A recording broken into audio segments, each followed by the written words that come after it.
La Bible dit de ne pas craindre celui qui peut juste tuer le corps, mais de craindre celui qui peut tuer et le corps et l'âme. It is time for meditation. C'est Matthieu chapitre 4. Alors l'Esprit conduisit Jésus dans le désert pour qu'il soit tenté par le diable. Après avoir jeûné pendant 40 jours et 40 nuits, il eut faim. Le tentateur s'approcha et lui dit: si tu es le Fils de Dieu, ordonne que ces pierres se changent en pain. Jésus répondit: il est écrit, l'homme ne vivra pas seulement de pain, mais aussi de toute parole que Dieu prononce. Alors le diable l'emmena dans la cité sainte, le plaça tout en haut du temple et lui dit: si tu es le Fils de Dieu, jette-toi en bas, car il est écrit, il donnera des ordres à ses anges à ton sujet. Et ils te porteront sur leurs mains pour que ton pied ne heurte pas de pierre. Jésus lui dit: il est aussi écrit, tu ne forceras pas la main du Seigneur ton Dieu. Le diable l'emmena encore sur une haute montagne. Là, il lui montra tous les royaumes du monde et leur magnificence. Bref, puis il lui dit: tout cela je te le donnerai si tu te prosternes devant moi pour m'adorer. Alors Jésus lui dit: va-t'en Satan, car il est écrit, tu adoreras le Seigneur ton Dieu, et c'est à lui seul que tu rendras ton culte. Amen. Dessus le diable le laissa, et voici que des anges vinrent et se mirent à le servir. Jésus apprit que Jean avait été emprisonné, il se retira en Galilée, mais il ne resta pas à Nazareth. Il alla s'établir à Capernaum, une ville située au bord du lac, dans les territoires de Zabulon et de Nephtali. Ainsi s'accomplit cette parole du prophète Ésaïe qui avait annoncé: écoute, ô toi, terre de Zabulon, et toi, terre de Nephtali, contrée voisine de la mer, située au-delà du Jourdain. Ô toi, Galilée, des populations étrangères, le peuple qui vivait dans les ténèbres a vu briller une grande lumière, et sur ceux qui habitaient dans le pays, sur lequel planait l'ombre de la mort, une lumière s'est levée. À partir de ce moment, Jésus commença à prêcher en public en disant: changez, car le royaume des cieux est proche. Comme vous dire en fait qu'on ne peut pas arrêter l'évangile. On ne peut pas. Quand tu arrêtes un autre, Dieu suscite un autre encore pour se mettre dans la ville pour prêcher. C'est impossible. Pendant que vous serez en train de couper la tête de l'un, Dieu suscitera un autre pour l'évangile.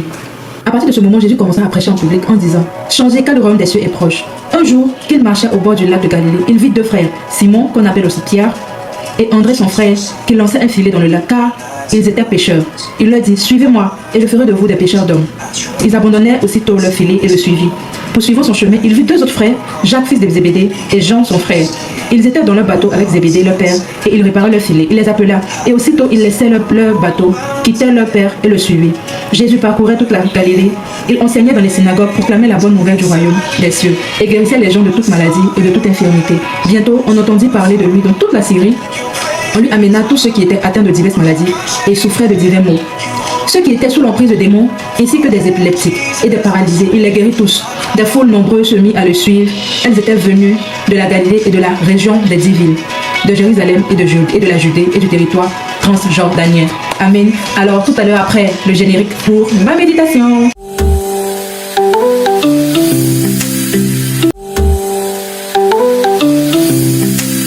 La méditation se trouve déjà dès le début du chapitre 4, qui conduit Jésus dans le désert jusqu'au verset 11, qui parle des différentes tentations. En parlant de tentations, souvent on se dit c'est impossible, c'est parce que c'est Jésus en fait qu'il a pu résister. Mais ce que je veux attirer l'attention de quelqu'un, en fait les versets que Jésus a pris pour récaler Satan là, c'était les mêmes versets de la loi. Peut-être que nous on ne retrouve pas ça ici dans notre Bible, mais à l'époque de Jésus, à l'époque des prêtres là, c'était les mêmes versets que Jésus a utilisé pour récaler Satan, pour dire que c'est des choses qu'on peut faire, c'est pas impossible. Il dit: soyez mes imitateurs. Quand la Bible parle de Zacharie et de Élisabeth, la Bible dit que les deux étaient justes devant Dieu. Ça veut dire que les deux marchaient selon la voie de Dieu. Les deux respectaient les écrits de la loi. Ça veut dire que ce n'est pas impossible. On voit Job qui, malgré tout ce qu'il a vécu, il n'a jamais renié Dieu. Aujourd'hui, on voit des jeunes qui sont assoiffés d'argent, des jeunes qui veulent à tout prix être riches. Quand le diable leur propose les biens du monde, tout de suite, ils abandonnent tout ce que leurs parents ont appris quand ils étaient jeunes. Ils jettent tout ça à la poubelle. D'autres vendent leur âme au diable, ils vont vendre une partie de leur corps. Mais tout ça pour devenir quoi à la fin? Tout ça pour finir comment? Les gars, la Bible dit de ne pas craindre celui qui peut juste tuer le corps, mais de craindre celui qui peut tuer et le corps et l'âme. Tout l'argent que tu cherches là, c'est pour aller où?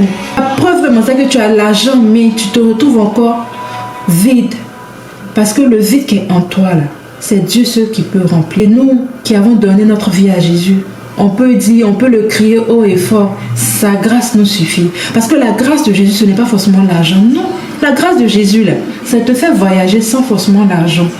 C'est te donner les choses que le monde te propose sans forcément te donner l'argent. Est-ce que tu ne connais pas la parole de Dieu? Tu ne peux pas fuir devant le diable. Le diable ne fuit pas devant les pleurs, devant la dépression. Il fuit devant la parole de Dieu. Amen. C'est tout pour aujourd'hui. Alors si tu as aimé, abonne-toi. Et puis surtout, pour ceux qui sont sur TikTok, République, sur Facebook, partage.